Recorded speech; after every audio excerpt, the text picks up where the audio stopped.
So what's up mga kabungal, panibagong umaga, panibagong adventure tayo.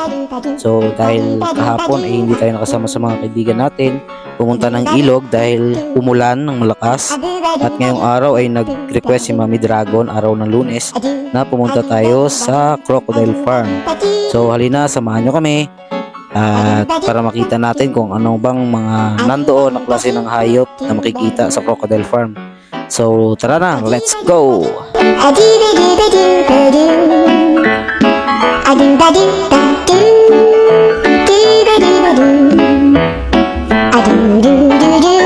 At ayun na nga, after malayong biyahe, nandito na tayo sa Crocodile Farm. So kailangan natin kumuha ng ticket, kaya kukuha si Mami Dragon ng ticket before tayo mag-proceed doon sa lobby. At ayan na nga, after ng medyo konti lang naman na pag-aantay, nakakuha na si Mami Dragon ng ticket. So tara, samahan nyo na kami doon sa lobby at mag-register tayo para makapasok na tayo doon sa loob.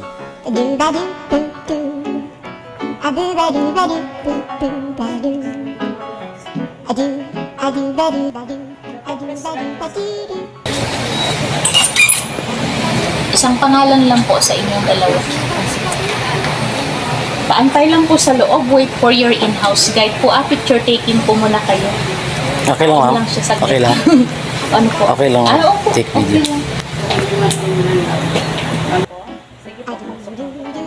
Picture taking po muna. Wait for the in-house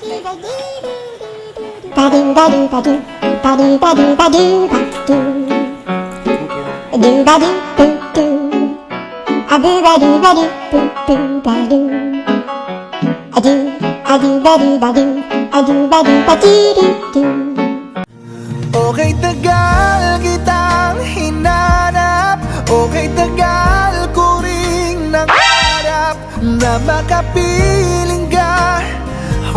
Yeah, boy.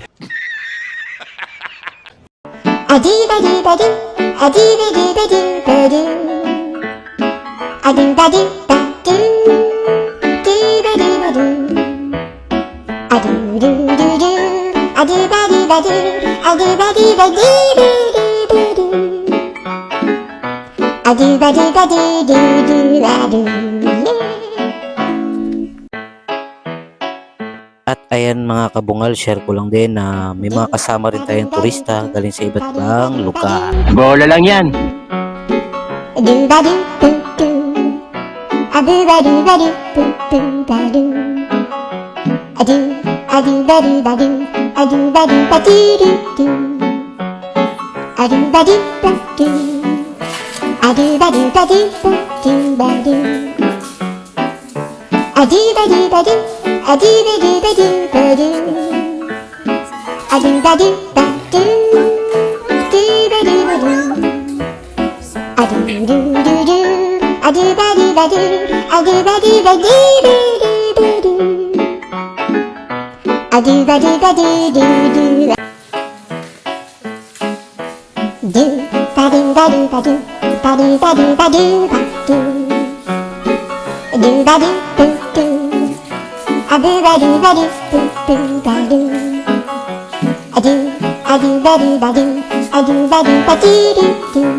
Doon may big.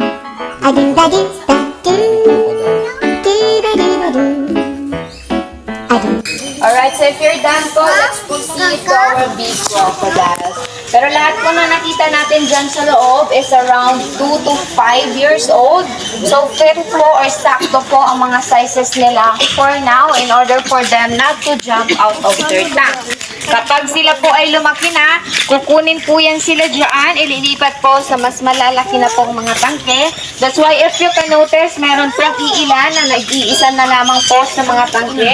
Yun po ay dahil nailipat na po ang mga kasamahan niya papunta po sa doon. So naiwan lamang po sila kasi sakto pa po ang sizes nila for now. So dito po sa taas, Isa mo ng trivia mga kabungal, siya po ay si Aklan, isa sang saltwater crocodile or Indo-Pacific crocodile. Siya po ay male at 16 feet ang haba, 65 to 70 years old, Donated naman ito from the province of Aklan kaya ang kanyang pangalan ay Aklan. Galing ha? At ito naman mga kabungal ay si Mar, isa rin siyang saltwater crocodile. Lalaki rin ito at 14 feet naman ang kanyang haba. Siya po ay 35 to 40 years old. Ito po ay nakuha sa Sitio Marabahay, Rio Tuba, Palawan. Ma'am, galing mo pala dyan ah. Hindi ko alam. Ito naman mga kabungal ay si Makmak. Siya ay isang male saltwater crocodile. 12 feet lamang siya nung nahuli o nakuha nung taong 1990 sa Barangay Macarascas, City of Puerto Princesa. Ngayon naman, siya ay nasa 17 feet na at 70 to 80 years old na. At kung mapapansin ninyo mga kabungal ay si Makmak ay nakanganga, hindi dahil siya ay gutom, kundi dahil siya ay nagre-release ng heat sa kanyang katawan. Dahil ang katawan ng mga buhaya hindi katulad ng balat ng sa tao, ang kanilang balat ay sobrang kapal kaya ganun na lamang ang kanilang paraan para i-release ang init sa kanilang katawan.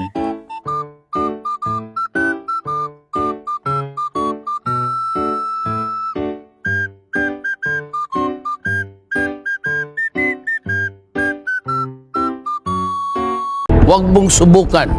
Masisira ang buhay mo. Nice.